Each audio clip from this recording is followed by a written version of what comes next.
Few generals enjoy the reputation of Erwin Rommel, the Desert Fox. Despite his service for the Third Reich, he's sometimes described as courageous, dashing, and dynamic, even by his enemies. His arrival in North Africa in 1941 signaled a major shift in the theater. His victories in panzers would make him a legend and Hitler's favorite.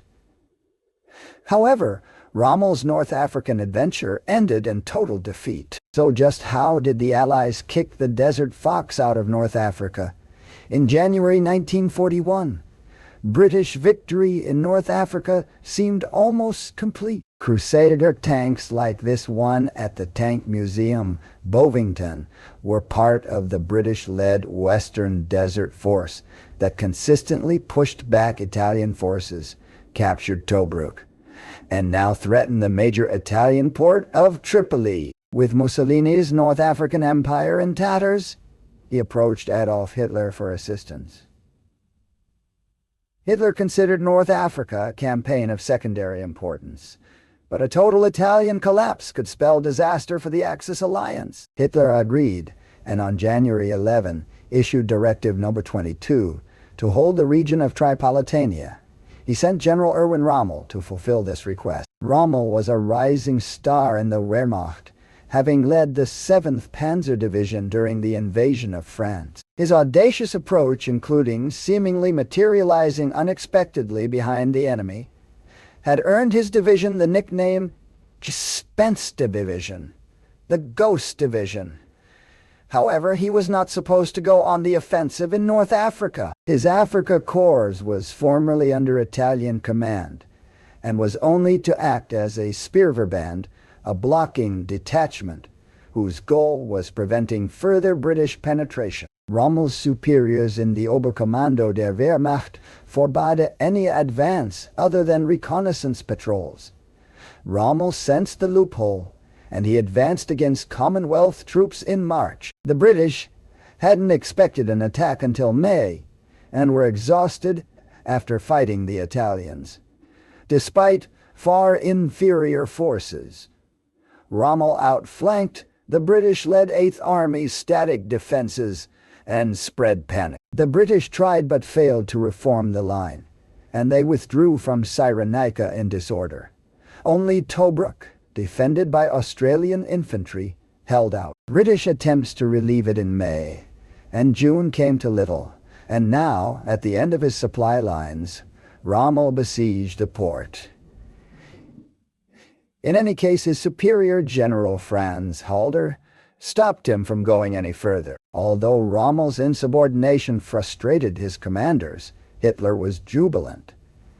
He promoted Rommel to general of the newly formed Panzer Group, Africa, giving him command of both the Africa Corps and the Italian 20, Corpo d'Armata. This also strengthened the direct relationship between Rommel and the Führer. Rommel was quickly becoming Hitler's favorite, but soon the limelight shifted away from North Africa. On June 22, 1941, Germany invaded the Soviet Union. Hitler decreed that the Libyan War would continue, but only after Operation Barbarossa. On the British side, new Western Desert Force Commander General Sir Claude Auchinleck had other ideas. The hard-pressed Tobruk garrison needed relief, and on November 18, 1941, Auchinleck launched Operation Crusader. After seaborne commando raids, the 8th Army surged ahead, taking Rommel by surprise. Heavy armored clashes broke out throughout the desert, especially at the Sidi Rezegh airfield. Despite initial setbacks, German troops slowly gained the upper hand. Rommel now sensed the battle's decisive moment had arrived. On November 24th, he personally took control of the 21st Panzer Division and raced after the retreating British 7th Armored Division, and towards the Egyptian border. He hoped to repeat the successes of early 1941 and trigger a chaotic rout. His gamble, later called the dash to the wire, was a bold one, but it failed. Despite Rommel advancing up to 60 kilometers, the 8th Army did not collapse. Auchinleck reasoned that Rommel must be reaching his supply limit. And he was right. Rommel lacked the fuel to complete his dash and had to devour Bardia to resupply. Meanwhile, New Zealand troops took advantage of the 21st Panzer's absence to force their attack and link up with the troops in Tobruk. The dash to the wire may have cost Rommel a narrow victory. Over the next few weeks, the 8th Army brought in fresh reserves like the 2nd South African Division. Rommel tried to counterattack but realized he couldn't keep up against the mounting pressure and ordered a retreat. At the end of the year, he was back where he had started 9 months earlier. Undeterred, Rommel planned his next assault. Now close to WWII, he improved his logistics and developed a strong defensive position known as the Cauldron. The British were slow to capitalize on their success, and so once again, Rommel went on to the offensive. On May 26, 1942, Axis forces moved towards Bir Hakeim and captured it on June 10. Rommel turned his attention north, surrounding and hitting Allied forces from multiple sides, which forced their withdrawal. The British abandoned their offensive plans and poured reserves into just holding the line. On June 21st, Axis forces arrived at Tobruk to find the original defenses mostly disbanded. Panzers broke through, capturing 35,000, mostly South African defenders. A fortress that had previously held out for 9 months now fell in just 2 days. Hitler was pleased, and Rommel was promoted to General Feldmarschall. He later recalled this moment of success.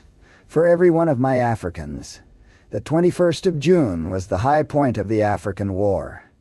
The battered 8th Army, with barely 70 tanks left, limped back to the coastal town of El Alamein. Axis forces continued to attack, but their tanks came up against better prepared Allied positions.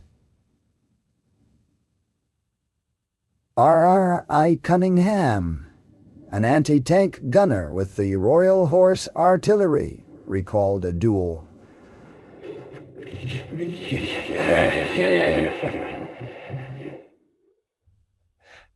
The enemy withdrew, leaving 5 tanks on the field. The northernmost of these, a Panzer IV, was stopped but not destroyed, and was firing steadily with high explosives at my gun. The battery commander came up and told me to cease firing as ammunition was extremely low. I expostulated, but the battery commander was firm. He turned and had walked some 18 meters, when a high explosive shell from the same tank went over our heads and exploded beside him, wounding him seriously in the throat. I fear I then disobeyed orders and wrecked the tank with just 2 more rounds. British Prime Minister Winston Churchill urged Auchinleck to counterattack, but the general informed him that the 8th Army was exhausted. Churchill fired him for his hesitation and eventually replaced him with Bernard Law Montgomery.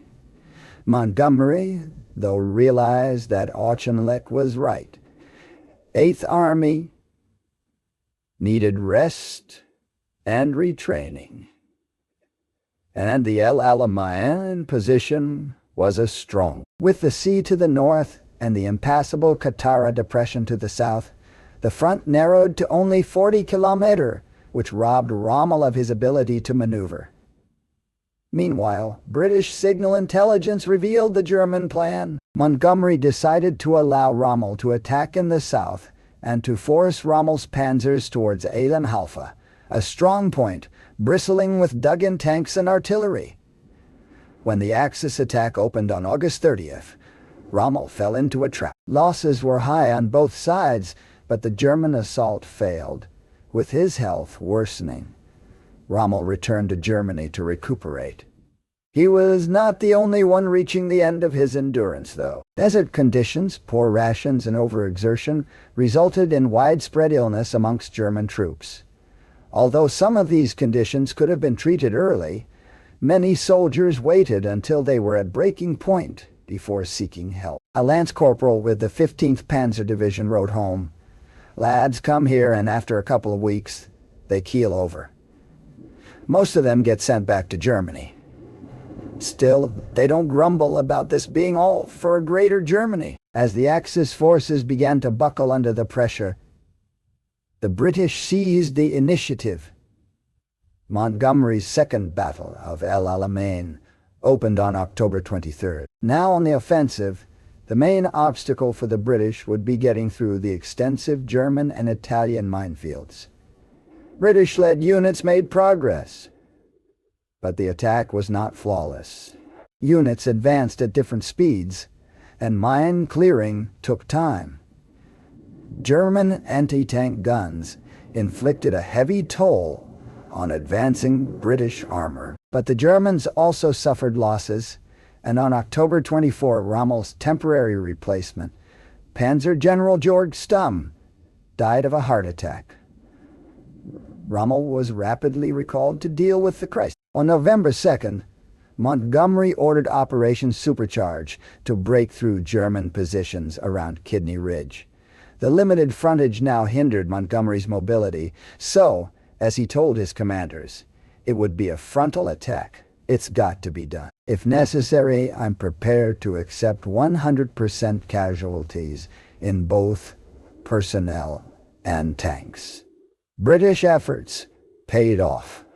After a grinding battle of attrition which took its toll on both sides, the Axis forces withdrew. On November 4, Hitler ordered Rommel to stand and fight to the death if necessary, but Rommel defied this order and instead withdrew to the Tunisian border. Shortly after, a new factor entered the theater. On November 8, Anglo-American troops landed in Morocco and Algeria as part of Operation Torch. Rommel was now fighting a two-front battle. In Tunisia, Axis commanders became pessimistic, since the mountainous terrain denied Rommel's methods of maneuver. His German and Italian superiors took increased control and ordered him to hold the Mareth Line, an outdated position. Wehrmacht Commander-in-Chief South Albert Kesselring remained confident that a counterattack could be carried out, but Rommel lacked the forces. By January 1943, German High Command was preparing to replace him. The Allies continued their relentless advance, with Tripoli falling to Allied troops on January 23rd. The German army in Africa's strategic fate had been sealed. On March 9th, Rommel flew to Germany, but his army would not be given the same luxury. On May 12th, many of the remaining German troops surrendered. Hans Klein of the Hermann Göring Division was one of them. The bombardment the Americans threatened for the next morning never happened. We then broke our small arms over a tree. My company was singing as we threw the stocks and bolts of our weapons in all directions. We hadn't had anything to eat for a couple of days since there was nothing coming through. The water supply was good, but there was no ammunition to continue the fight. The North African campaign is often viewed differently from other theaters in the Second World War. The Afrika Korps themselves recognized this dynamic, and their battle cry of Haja Safari conjured up images of a great African adventure. Rommel, the Desert Fox, and the Afrika Korps panzers completed this distinct mythos. It was the tank that largely defined this warfare in Libya and Egypt. The sheer scale of the area of operations meant that mechanized movement was the only reliable means of transporting troops and other equipment. For Rommel especially, the wide desert expanses provided a canvas for ambitious maneuver, and he saw his tanks as akin to ships at sea. British tanks dominated the battlefield before the arrival of the Afrika Korps. The Matilda II, with its 78mm thick armor, was impervious to Italian anti-tank guns, although it was slow, making just 11 kilometers an hour cross-country. This limited mobility and increased the time that the crew spent in hot, uncomfortable conditions. Crew fatigue remained a significant issue. Meanwhile, mobile cruiser tanks, like the Vickers Cruiser Mark I could exploit opening. Both of these tanks had a relatively weak 2-pounder gun, although this was enough against early Italian tanks. The Matilda and Vickers would meet their match once German tanks arrived on scene. Initially, the Afrika Korps fielded mostly Panzer IIs and IIs, with a smaller number of Panzer IVs. Most were equipped with their short-barreled guns, ideal for attacking infantry but less effective against armor. For this role, the Germans brought in specialized versions like the Panzer III, with its long 50 mm gun, and the Panzer IV G with an effective, long 75 mm gun. British-led forces increasingly relied on American tanks to counter this German advantage.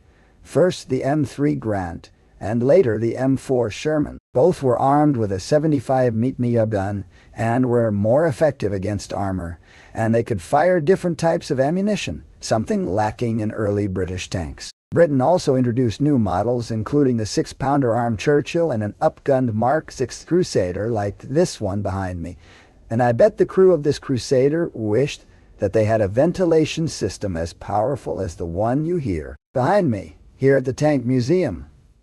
Ultimately, Rommel also received a small number of Tiger tanks, protected by up to 120 mm of armor. The Tiger had a respectable cross-country speed, despite its weight. Its 88 mm gun gave it impressive long-range killing ability. One Tiger even recorded a Sherman kill from 2.7 mpm. They were also good for German morale.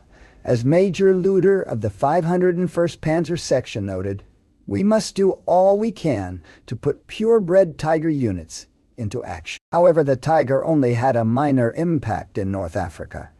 By the time it took the field, fighting had mostly moved into the Tunisian mountains, where range were shorter and the terrain more difficult. Tigers particularly struggled in the rainy season mud. They also did little to help Rommel's supply problems, since a single Tiger could guzzle up to 10 liters of fuel per kilometer, with even more in desert conditions. Some historians suggest that German technical superiority was in fact only marginal. It was the way the tanks were used that really mattered. British Major General Donald Bateman, Middle East Training Center commander, noted that Germans had more confidence in their equipment than the Italians. The Italians last year lost confidence in their weapon. One Italian prisoner kicked a CV-3 tank and said, "No good, like everything Italian." The Germans are not likely to do the same. While British tanks in North Africa largely operated as separate units taking on enemy tanks, Rommel used combined arms boxes. Within each box was a panzer battalion, artillery, engineers, and other supporting units. When attacked, the box halted, and the tanks moved out to the sides. Anti-tank weapons stopped the enemy armor, while panzers maneuvered around to the sides and rear. Whereas British tanks often made frontal charges, relying on their protection, the panzers prioritized fire and mobility. To counter this approach, the British recommended a 3-to-1 numerical advantage. The British later adapted, and by El Alamein, they had developed better cohesion between infantry and armor.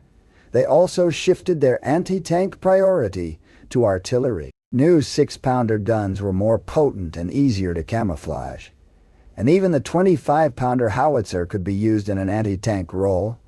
The Germans also relied on anti-tank guns for direct tank killing. The Flak 88, for example, was very effective in long-range desert conditions, but its height made it difficult to camouflage. By 1943, the British had a distinct advantage in artillery, being able to fire 30 shells for every one German, a fact not lost on one German NCO. The English have artillery that really should not be allowed.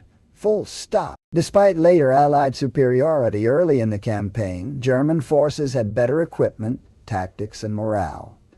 So why did the Allies ultimately defeat them? Rommel himself later blamed a lack of supplies, incessant air attack, poor performance by the Italians, and the Eighth Army's overwhelming superiority in arms. But how much of this is accurate? Supply certainly was a critical concern. Rommel's was the only significant Axis force which needed to be supplied over water, and British-controlled Malta made this even harder. The desert scale and lack of ports also meant that local success simply created longer supply lines, more fuel being consumed for transport, and less potential for further advance. The opposite was true for the enemy, and pushed them back to their main ports. According to some estimates, Rommel only received 40% of the supplies he needed between January and August 1942. And he complained about it. The bravest of men cannot fight without a gun. The best guns are worthless without ammunition. And in mobile warfare, guns and ammunition are virtually worthless if they cannot be moved around in vehicles with enough petrol. Rommel consistently advocated for more supplies, and even began to professional jealousy, prevented them being sent from Europe. Hitler often made big promises, but resupplying a division in Africa required approximately 10 times the transport of resupplying one on the Eastern Front. Meanwhile, the British had a well-developed port at Alexandria, and a constant supply flow via the Cape of Good Hope and Suez Canal. Other research suggests, however, that Rommel exaggerated his supply issues. Historians Vincent O'Hara and Enrico Cernucci claim that 2.24 of the 2.67 million tons shipped to Rommel arrived, although it's worth noting that Rommel considered his supply allowance a minimum. So even receiving 90% of your minimum isn't enough. Also, supplies arriving in North Africa did not necessarily mean they actually arrived at the front, since there was a serious lack of trucks. According to Giuseppe Mancinelli, the Africa Corps and Italian Command liaison officer, Rommel habitually blamed the Italians for his woes. Rommel argued that poor Italian combat performance placed more pressure on his German troops, which increased fatigue, and he accused Italians of lackluster logistical efforts. However, Italian units, including colonial divisions raised in Libya, formed a significant portion of Rommel's force. So any success is also attributable partly to them. Others suggest it was only through Italian efforts that Rommel's great 1941 victories were even possible, since they'd already weakened the British Eighth Army. Italian signal intelligence was also a vital assistance to convoys running the Mediterranean gauntlet. Later, Rommel did express some sympathy for his Italian troops, who were often poorly equipped. After losing the Ariete Division, he lamented, "In the Ariete we lost our oldest Italian comrades, from whom we'd probably always demanded more than they, with their poor armament, had been capable of performing." On the other hand, British-led forces had similar issues. Their force was also multinational, including Brits, Australians, New Zealanders, Indians, South Africans, Greeks, French, and local Senesi soldiers. Early British command experienced tension between officers of different backgrounds and personalities, so multinational command issues were not unique to Rommel. Air power was another concern of Rommel. In his early campaigns, he counted on reliable Luftwaffe support against a small British desert air force. But as the campaign went on, more Luftwaffe resources were needed elsewhere, such as bombing Malta. Meanwhile, the Desert Air Force concentrated only on supporting the Eighth Army. By August 1942, the RAF had decisively wrestled air superiority from the Luftwaffe, allowing heavier bombing and targeting of Axis supply convoys. Then there was Rommel himself. His victories and command clearly earned him praise, including from the British themselves. Once Auchinleck took over the British-led forces, he told his commanders, "There exists a danger that our friend Rommel is becoming a kind of magician or boogeyman to our troops." We're talking far too much about him. He is by no means a Superman, although he is undoubtedly very energetic and able. I wish for you to dispel by all possible means the idea that Rommel represents something more than an ordinary German general. Rommel's preference for leaning from the front, his improvisation, and dashing maneuvers scored early victories, especially against an exhausted and unprepared enemy. However, these methods earned diminishing returns. Rommel was adept at exploiting his enemy's mistakes, but as the British became more confident, they made fewer mistakes. Montgomery was especially cautious, and by 1942, he had access to accurate ultra-intelligence from broken German codes, making surprise almost impossible for Rommel. Furthermore, Rommel's methods worked best in short campaigns where decisive strategic objectives were within range, which was not the case in North Africa. Only Alexandria was a truly strategically decisive target, and its capture was unlikely. As the campaign turned into a war of attrition, supply and command issues became more critical. Even some other German officers criticized Rommel for continuing to lead an army like a divisional commander. When taking personal control of units, he left the headquarters and abandoned a broader strategic view. For example, during the dash to the wire, he was out of communication with other units for several days. So Rommel's defeat can be attributed to many factors: a lack of supplies, geography, tension within his command, a two-front campaign, and arguably his own command methods. But there was also one critical difference between the Axis and Allied efforts in North Africa: the theater's relative importance. For Hitler, North always a sideshow. Rommel's initial orders were purely defensive, and Hitler's focus was firmly on the Eastern Front. Rommel had to compete and haggle for resources and attention. Although Hitler sometimes made promises, the rest of the High Command usually didn't support them.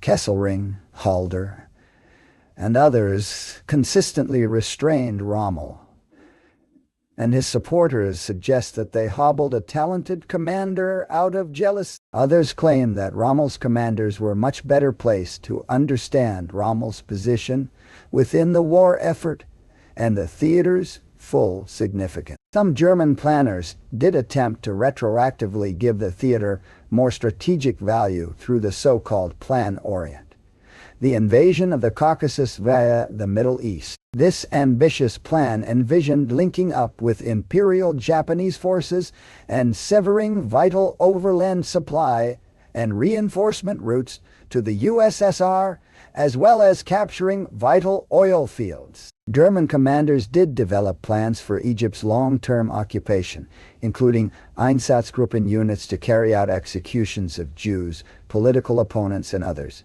Such activities had already taken place elsewhere in North Africa. For example, Italian citizens and German troops carried out pogroms against Benghazi Jews, and the Axis authorities set up a concentration camp in Tripolitania, though the largest single pogrom took place in 1945, when the region was under British administration. Italian authorities expelled the Tunisian Jewish population, especially after the German troops' arrival. These actions contradict the common belief that the North African campaign was a supposed war without hate. However, these grand strategic plans were always tentative. Few German commanders considered Plan Orient to be realistic, and Egyptian occupation plans were haphazard. Although the Einsatzgruppen expected to cooperate with the Afrika Korps, it's unclear if their commander ever actually met with Rommel. Overall, Rommel's superiors consistently struggled to work the North African campaign into a wider strategic plan. It was unclear what German victory looked like in North Africa. Was it simply preventing an Italian collapse, capturing Tobruk, or the conquest of Egypt? Meanwhile, ever more resources, troops, and attention were needed on the faltering Eastern Front. in comparison to which North Africa's significance and scale was tiny. General Alfred Jodl contemptuously referred to the whole theater as, quote, Rommel's little shooting expedition. Meanwhile, for the British, North Africa was the significant focus for much of 1941. 43 humiliating defeats in France, Singapore, and Greece meant that they sorely needed a victory somewhere. Churchill likely considered North Africa as essential to his political survival, and he went so far as to put it this way in August 1942, Rommel, what else matters but beating him? As a result, Allied forces received the attention, supplies, and intelligence that they needed to succeed. The Germans, on the other hand, sent most of their Tiger tanks, like this one, to the more important Eastern Front. But for the Allies, the North African campaign also had wider strategic and political importance. Operation Torch signaled serious U.S. entry into the war against Germany and a wider commitment to the European theater. Successes in Africa also exposed what many hoped would be the soft underbelly of the Axis. The invasions of Sicily and Italy, and with them the opening of a second front in Europe, came soon after in 1943. For the Allies, defeating Rommel in Libya and Tunisia marked the start of a clear road to victory, although this road would still be long and costly. From the landings in Italy, Normandy, and southern France, to Operation Bagration and the Soviet advance to the Oder, it would take until early 1945. Until the Allies set their eyes on the Rhine in Western Germany, and the Red Army was gearing up for their Berlin operation. The Battle of the Rhineland would be the last set-piece battle in the West, and the Battle of Berlin the last one in the East. Millions of Allied soldiers stood at the ready to bring the Third Reich to its knees, and the last German reserves would have to defend it. If you're curious about these two battles, we produced two WWII documentary series that together run for more than 8 hours. In Rhineland 45, we cover the battle for the Lower Rhine from the Reichswald at the border until the Allied crossing of the Rhine that involved the biggest single-day paratrooper landing of the entire war. In 16 Days in Berlin, we document the entire 2-week Battle of Berlin, day by day. Both documentary series were filmed on original location, feature expert guests like Ian from Forgotten Weapons or David Willey from the Tank Museum, and they show the Second World War in an uncompromising way that wouldn't be possible to show on YouTube. So where can you watch 16 Days in Berlin and Rhineland 45? On Nebula, a streaming service that we built together with other creators. On Nebula, we don't have to worry about the algorithm or advertiser guidelines, and the viewers there support us directly simply by watching our videos, which, by the way, are ad-free and usually uploaded earlier than on YouTube. If you head over to nebula.tv real-time history and sign up, you can save 40% on an annual subscription right now and watch 16 Days in Berlin, Rhineland 45, or our brand new Nebula original series, Red Atoms, about the Soviet nuclear program. And that's not all. Apart from a growing number of Nebula originals, your subscription now also includes classes where you can learn all kinds of different skills from Nebula creators directly. That's Nebula TV/Realtime History for 40% off on annual subscriptions and supporting us at Realtime History directly. We want to thank the Tank Museum Bovington for granting us access to their World War II tanks from the North African campaign. In particular, the Tiger 131. This is the last operational Tiger tank in the world. And if you want to see the tank running live, we highly recommend you get a ticket for their Tiger Day event that's happening twice a year. As usual, you can find all the sources for this episode in the video description. If you're watching this video on Patreon or Nebula, thank you so much for the support. We couldn't do it without you. I'm Jesse Alexander, and this is a production of Real-Time History. the only YouTube history channel that is ready to accept 100% casualties to get the job done.